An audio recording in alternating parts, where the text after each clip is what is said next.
ताकि वो विल की मदद कर सके। जिसके बाद डेवी जोन्स और विल जैसे ही अपने पासे खोलते हैं कि तभी बूस्टरैप देखता है कि डेवी जोन्स जीत रहा है और तभी वो अपने पासों के बारे में झूठ बोल देता है। वहीं ये देखकर डेवी जोन्स को काफी गुस्सा आता है और तभी वो बूस्टरैप से कहता है कि अब तुम्हें अपनी पूरी जिंदगी इसी जहाज पर बितानी होगी, तुम्हें कभी भी आजादी नहीं मिलेगी। और इसी के साथ वो विल को वहां से जाने के लिए बोल देता है। लेकिन तभी हम देखते हैं कि ये सब विल का एक प्लान था ये पता करने का कि डेवी जोन्स उस चाबी को कहाँ रखता है।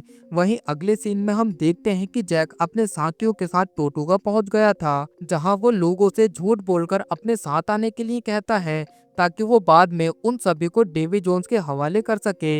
लेकिन सिर्फ 4 लोग ही उनके साथ जाने के लिए तैयार होते हैं और उन्हीं में शामिल होता है कोमोडोर नोरिंगटन, जिसकी हालत अब काफी ज्यादा खराब हो चुकी थी। जिसके बाद जैक जैसे ही ब्लैक पल पर वापस जाने लगता है कि तभी वहां एलिजाबेथ भी पहुंच जाती है, जो कि जैक से विल के बारे में पूछने लगती है और उससे कहती है वो भी तुम्हें ढूंढने यहाँ आया था। जिस पर जैक एलिजाबेथ को बताता है कि विल एक समुद्री मॉन्स्टर डेवी जोन्स के जहाज पर है। वहीं ये सुनकर एलिजाबेथ जैक से कहती है कि हमें विल को बचाना होगा और उसके लिए मैं कुछ भी कर सकती हूँ।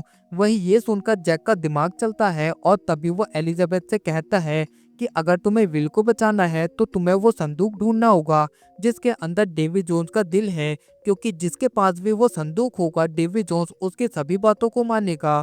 और तभी जैक एलिजाबेथ के हाथों में अपने कंपास को रखता है, जिसके बाद वो कंपास उन्हें उस संदूक की दिशा के बारे में बता देता है और अब वो सभी उस संदूक के पास जाने के लिए निकल जाते हैं। वहीं अगले सीन में हम विल को देखते हैं, जिसे अब पता था कि वो चाबी कहाँ पर है और तभी रात होने पर वो सीधा डेवी जोन्स के पास पहुंचता है, जो कि उस टाइम सो रहा होता है। और विल इसी का फायदा उठाकर डेवी जोन्स के गले से वो चाबी लेकर वहां से निकल जाता है। वहीं सुबह होने पर डेवी जोन्स को पता चलता है कि वो चाबी उसके पास नहीं है और ये देखकर उसे काफी गुस्सा आता है।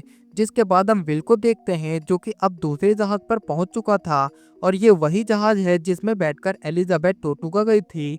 और तभी विल वहां एलिजाबेथ की ड्रेस को देखता है। वहीं डेवी जोन्स विल के चाबी ले जाने से काफी ज्यादा नाराज था और तभी वो उसे मारने के लिए क्रैकन को भेजता है। जिसके बाद हम देखते हैं कि क्रैकन सीधा उसी जहाज के पास पहुंचता है जिसमें विल होता है और अब वो एक एक करके उस जहाज पर मौजूद सभी लोगों को मारने लगता है।